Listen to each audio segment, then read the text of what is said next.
3-3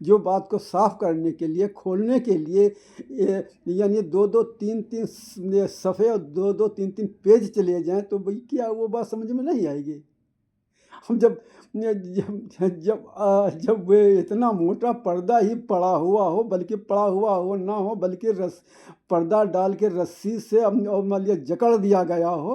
یا فیویکول سے مان لیا چپکا ہی دیا گیا ہو، وہ تو بات الگ کی ہے، لیکن کوئی بھی شخص ایسا نہیں ہے جو اس کو پڑھنے کے بعد سمجھ اور اس کی بات سمجھ میں نہ آئے۔ تو اسی لیے ہم لوگ اپنا جائزہ لیتے چلیں، تو کہیں یہ تو بات ہم تو نہیں کہہ رہے ہیں اپنی زبان سے کہ اس کو کوئی سمجھ ہی نہیں سکتا، ہم کیسے سمجھیں، کیا کریں کیا نہ کریں۔ اور قرآن مجید میں تو بالکل تھوڑی سی بات لکھ دی گئی، نعوذ باللہ من ذالک۔ اللہ پاک نے تو اس کو جو ہے مکمل کر کے اتارا ہے، پورا کر کے اتارا ہے، کچھ ملیہ کسر بھی نہیں چھوڑی ہے، اور قیامت تک کے لیے اس میں کچھ ایک لفظ ایک حروف کا بھی ادھر سے ادھر نہیں ہو سکتا، یعنی اتنی مکمل ہے۔ اور پھر ہم اپنے دماغ سے اس میں کمی نکالے، ارے بھائی اس میں تو کہاں، اس میں تو سمجھنے والی کہاں ہے، اس میں یعنی نعوذ باللہ من ذالک وہ اللہ پاک نے خود ایسا ہی انتظام کر دیا ہے،